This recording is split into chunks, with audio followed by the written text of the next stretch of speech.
Olá pessoal, Diogo Siba aqui e hoje eu vou resolver um exercício na linguagem C. Estou aqui usando o compilador online GDB e esse exercício vai ser o seguinte: eu vou pedir para o usuário informar um número e aí o programa vai dizer se esse número é primo ou não. Lembrando, o que é um número primo? O número primo só tem como divisores o número 1 e ele mesmo. Por exemplo, o 3 é primo, porque o 3 dividido por 1, o resto é 0. 3 dividido por 3, o resto é 0.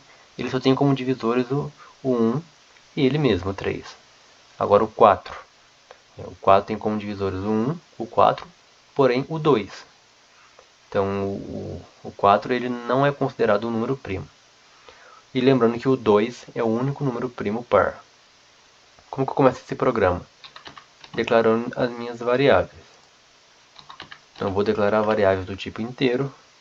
Uma variável eu vou chamar de número, a outra eu vou chamar de i e a outra eu vou chamar de variável verificadora, que vai receber 0. Ao longo do programa vocês vão saber para que vai ser usada cada variável. Eu começo usando a função printf, que significa imprime, né, em português, ou seja, eu vou imprimir na tela uma informação. Então eu ponho aqui dentro de parênteses e aspas duplas, informe um número, ou seja, eu ponho uma informação. Quando eu executo apertando F9, aparece aqui embaixo, informe o número. E agora eu vou ler o número que a pessoa vai informar. E então eu tenho que usar a função scanf. Dentro de parênteses, dentro de aspas duplas, %d, que é um parâmetro que designa número inteiro. Fora das aspas, e comercial número. O e comercial significa endereço. Eu vou endereçar a variável número. Eu vou encontrar a minha variável número para depositar nela um valor. Apertando de novo F9, aparece a minha informação, informe o número, e agora eu já consigo digitar um valor. Então, o usuário digita o número e eu leio esse valor. Só que quero saber se o número é primo ou não. Começo com uma condição. Se o número que a pessoa informou for menor ou igual a 1, o número já não é primo. Então, dentro de chaves, tudo que eu coloco dentro dessas chaves aqui entra nessa condição se. Então, se o número for menor ou igual a 1, minha variável verificadora recebe mais igual a 1. Ou seja, sempre que numa condição eu consigo ver que o número não é primo, a minha variável verificadora vai receber 1. Quando se o usuário digitar 1, 1 não é um número primo, então a minha variável vai receber mais 1. Se digitar 0, 0 não é um número primo, então a minha variável verificadora vai receber mais igual a 1. Vou colocar aqui else, que significa se não. Se a pessoa digitou um número que não é 1 e não é menor que 1, ou seja, se não, eu vou entrar aqui num loop. For significa para. Ele tem essa estrutura. O meu i vai receber 2, i menor que minha variável número, e mais. O que significa essa estrutura? A minha variável i, ela começa no 2. Ela vai ser menor, ela vai até um valor menor que o número, que o valor que está na variável número, e mais, ela vai de 1 em 1. Por exemplo, se a pessoa digita 10, a minha variável i começa no 2, passa para o 3, passa para o 4, passa para o 5 e vai até qual? Vai até o 9.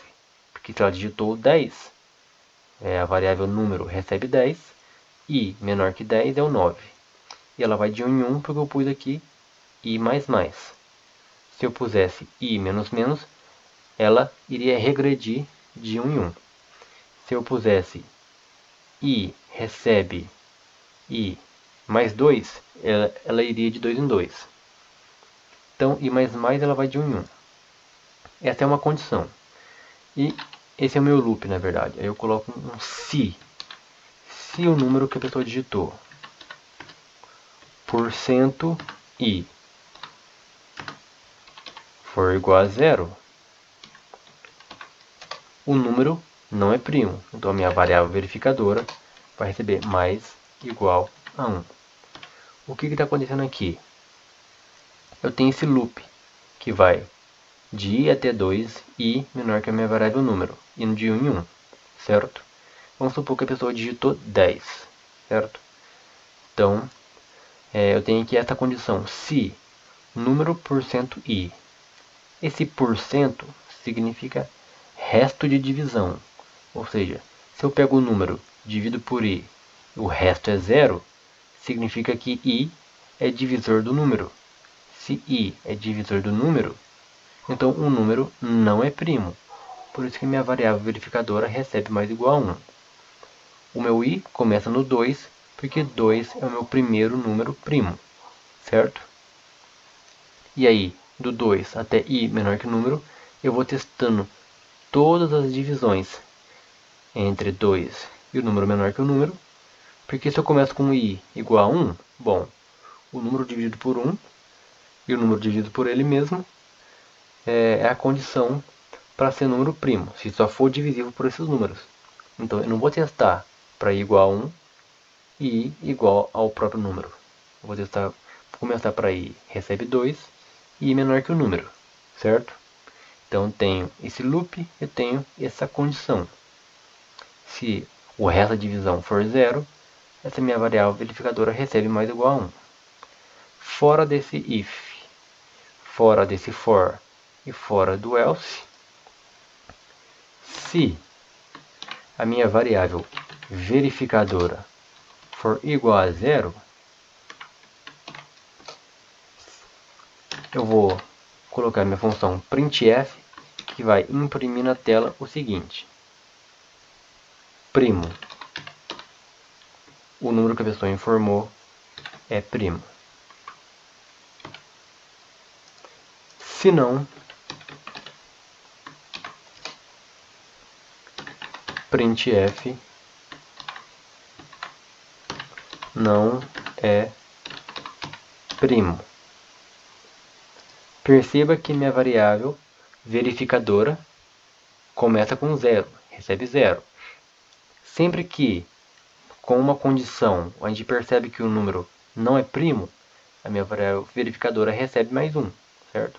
Aqui ela recebeu mais igual a 1, porque se a pessoa digitou um número menor ou igual a 1, o número já não é primo.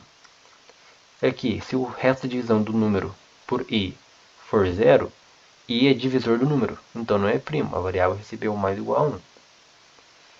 Fora do if, fora do for e fora do else, se a minha variável verificadora for igual a 0, ou seja, ela se manteve, o número é primo. Se não, não é primo. Vamos testar. Vamos executar F9. Informe o número. 10. 10 não é primo, porque 10 divide por 1, por ele mesmo, porém divide por 2 e por 5. Se eu digito aqui 1, ó, F9, executar 1, não é primo, porque caiu nessa primeira condição aqui, ó. O número foi igual a 1.